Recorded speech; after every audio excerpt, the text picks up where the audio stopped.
Have you ever gotten that eerie existential feeling while playing Minecraft? One moment you're planting your crops or building something you're excited about, and then it happens. The timing of you turning your head just as the music lands, and you can't help but stop for a moment.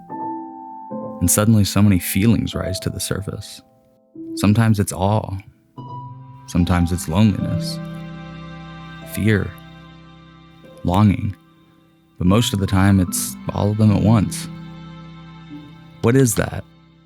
What is it about this block game that can make all of those feelings rise up in us all at once? I think I know what it is, and I'm not sure you're going to like it. Minecraft has always felt strangely emotional for a game of blocks and lo-fi pixels. And I don't think that just comes from nostalgia. Sure, we all have loads of memories playing this game with our friends, or memories of our old solo worlds still waiting out there for us to return, worlds saturated with stories and laughter and love and death. But all these feelings, I think, come from the structure of the game itself. Minecraft gives us these massive worlds to explore and shape to our liking, and in doing so, it keeps bringing us face to face with ourselves. To see what rises up in us when we're alone, when we're afraid, when we're free, when we're responsible for shaping a world with our own hands.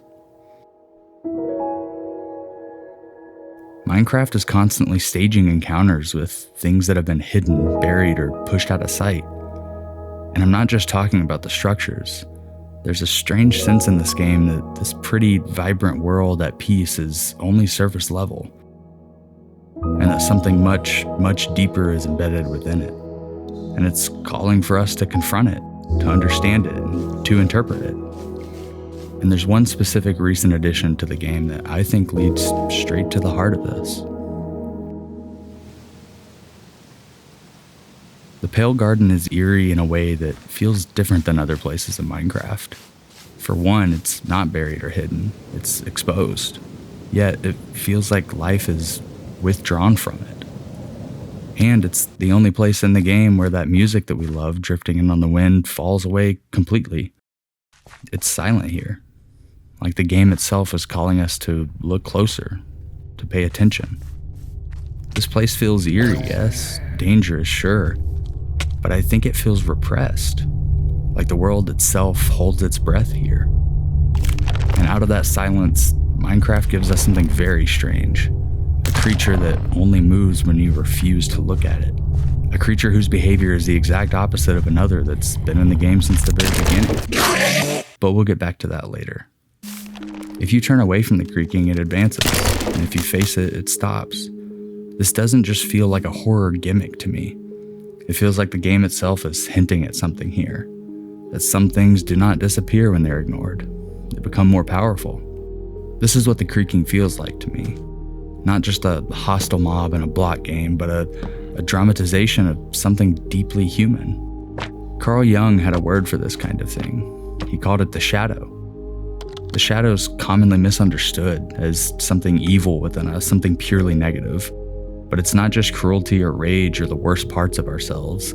It's also shame and desire and vulnerability. It's the parts of us that don't fit the story we like to tell about who we are. It's the part of ourselves that we hide, bury, or push out of sight. We tend to imagine ourselves as though we can compartmentalize everything we feel into separate rooms. One place for love, one for sadness, one for anger. But that isn't how it works. Our psyches are more like our early game animal enclosures. Everything crowded together, bouncing around, glitching through one another. The point is less about separating them and more about expansion. Just making room for each to breathe and thrive and live alongside the others. When we push away something we're feeling, it doesn't vanish. It returns to us in another form, disguised. This is why the creaking feels important. It behaves like the avoided shadow. Ignore it and your life becomes difficult. But if you're brave enough to face it, something beautiful happens.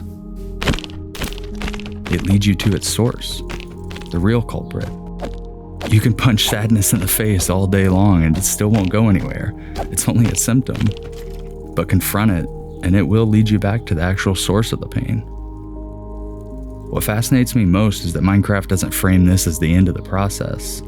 You don't just defeat the symptom, you follow it inward, into the garden, straight to the heart of the problem. And it's there that you find new material for construction. It's as if the wound itself gives you something that you can shape your world with. And that feels profoundly human. Ultimately, all of this suggests that some things in Minecraft do not want to be fought. They just want to be faced. But there are others that seem to embody the same truth from the opposite side. Others that cannot stand being seen at all. Unlike the Creaking, which belongs to one specific place in the world, Endermen are everywhere. They're the only creature that exists naturally in all three dimensions. And maybe that's why people have always theorized that Endermen used to be the ancient builders. They pick up blocks and they shape the world too, but without intention or direction. And of course they attack us, not when we ignore them, but when we look them in the eye. The Enderman doesn't just hate being looked at, it hates being recognized.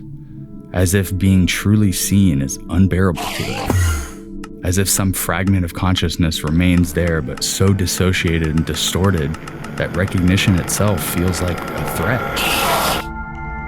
At first I thought the theories were right, that the Endermen were once builders who have just fallen from grace. But I think now that they're what remains when the builder is no longer whole. Maybe they don't just regret what they did to the world. Maybe they embody what was never faced. If the Creaking is the shadow while it's still close enough to be faced, the Enderman feels like the shadow after our refusal to face it has gone on for far too long. One hunts us when we refuse to confront what has been buried. The other is what remains whenever that buried thing can no longer bear to be seen at all. And both of them revolve around the same problem, a world that can no longer hold together what belongs together. And I think that this is one of the deepest truths in Minecraft. Minecraft is a game of opposites. We mine and we craft. We destroy and we create. We inherit something old and we try to make something new. The point is not to get rid of one side or the other, it's to hold both opposites at once. Maybe that's why this game never really leaves us. Not because it's infinite, but because we aren't finished. Every return to Minecraft is another attempt to face what we avoided before, to dig deeper, to build differently, to become someone slightly less divided than the person who logged in last time. Minecraft keeps bringing us back because it gives us the same task over and over. Enter into the unknown, face what you find with courage, transform it, and build a world from what your own hands have discovered. And of course, that's never the whole story. After all of this, the game asks us to do something stranger. Not just to go down, but to pass through. And this matters because after all the descent, the caves and the ruins and the dark forests, the game brings us to a place beyond the ordinary world, a place suspended in air and darkness.